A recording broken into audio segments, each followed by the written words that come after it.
session we do not. Now, let's talk about security misconfiguration. So, security configuration is the most common issue which can actually happen at any level, practically anywhere. So, ad hoc configuring things can often leave the application vulnerable.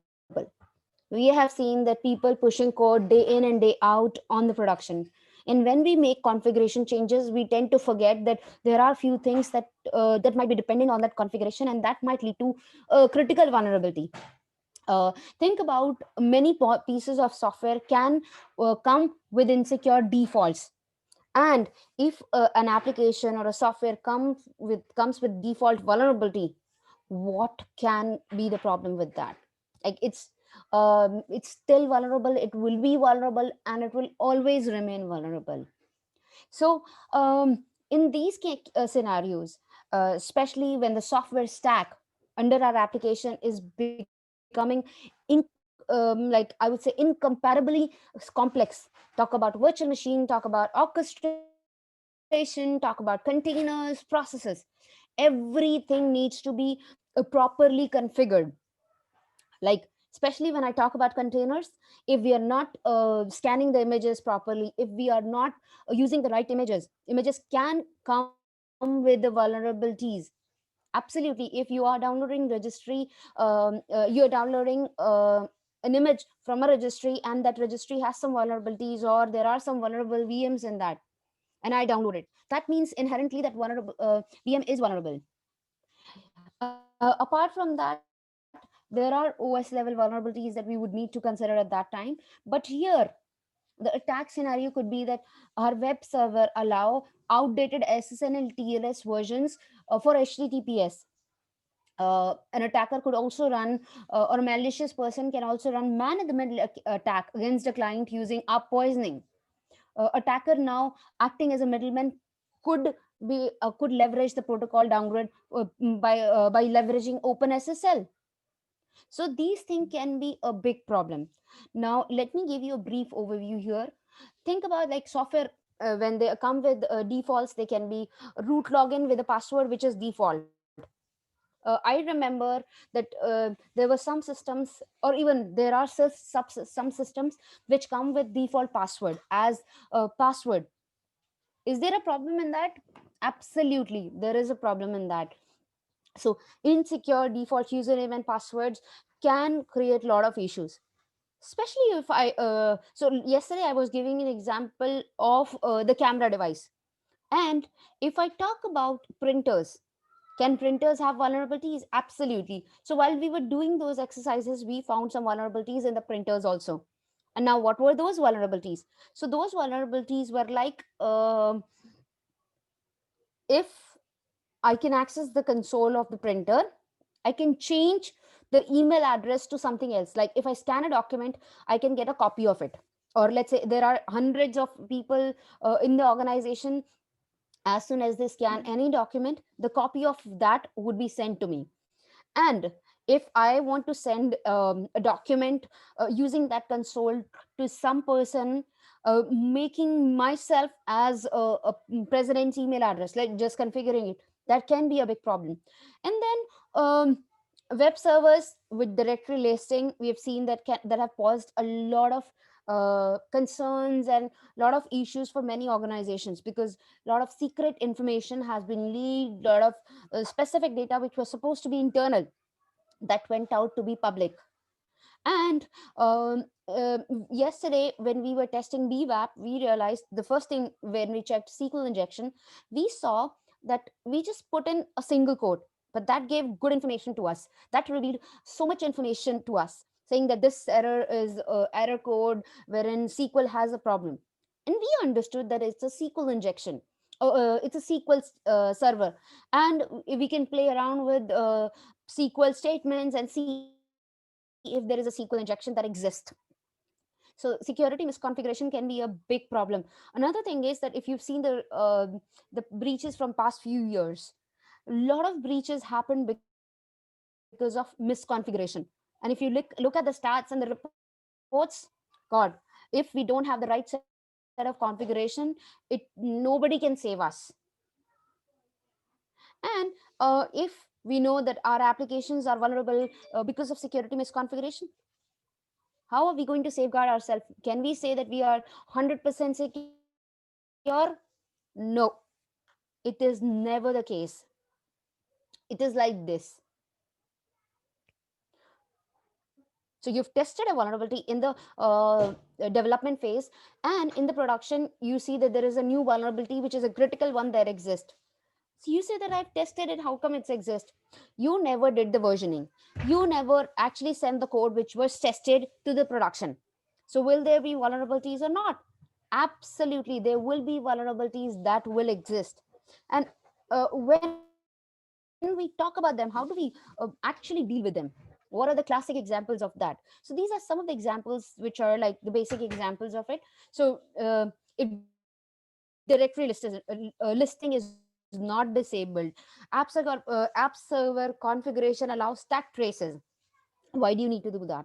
Now that's the thing of the past, wherein we were allowing the stack traces to be open for anyone and everyone to see, which actually give the attacker good information. Okay, this is the language that the application is working on, this is the web server, and what not information.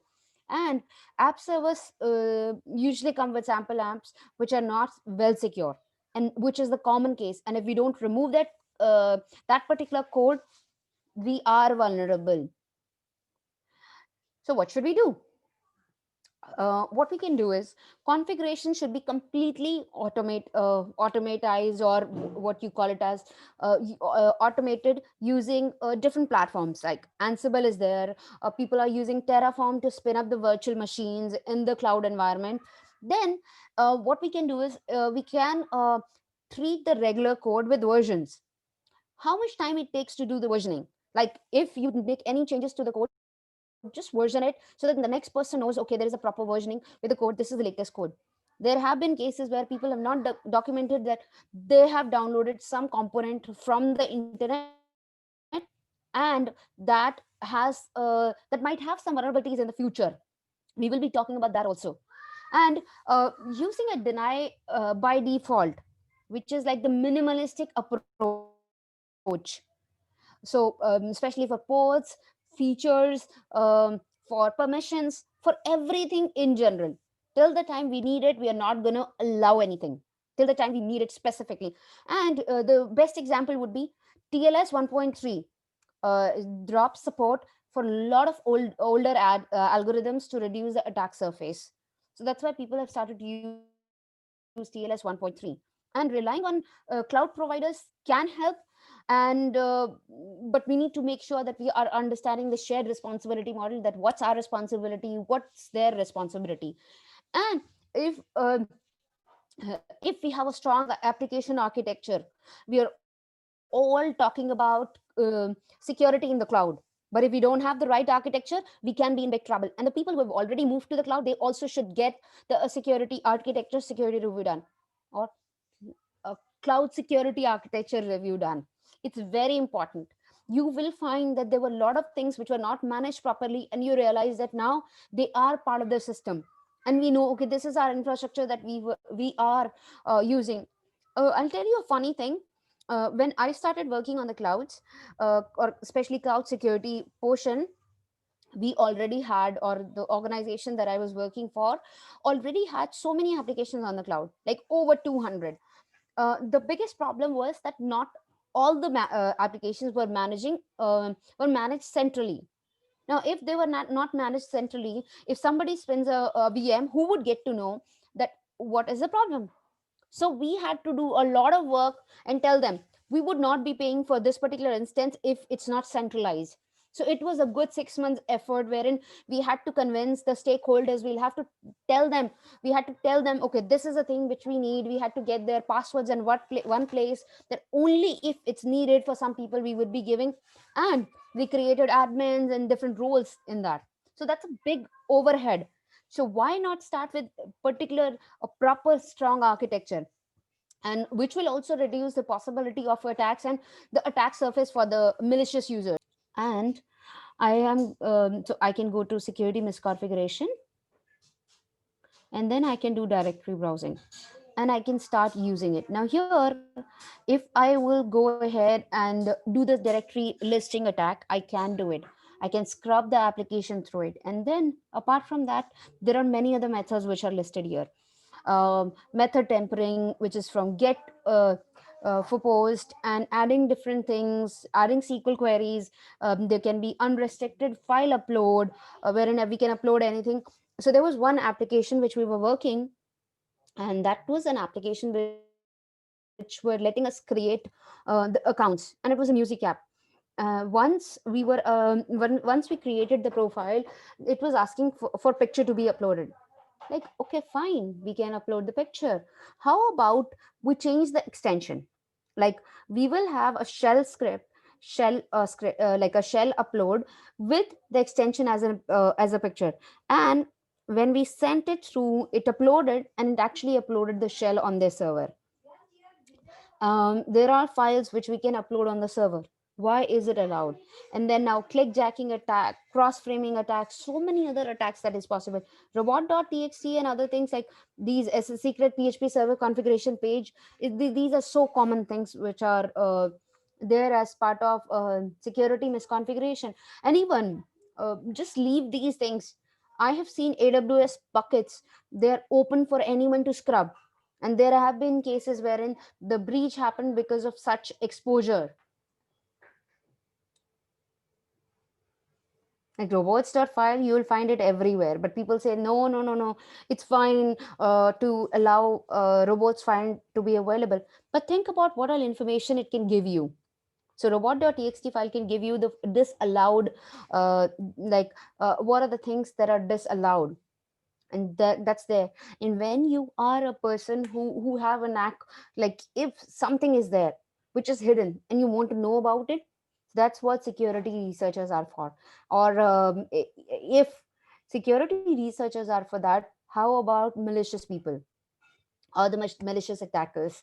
Now attackers would also be going by the same imagination or same kind of technique and techniques, and they can leverage this and get the access to the disallowed content.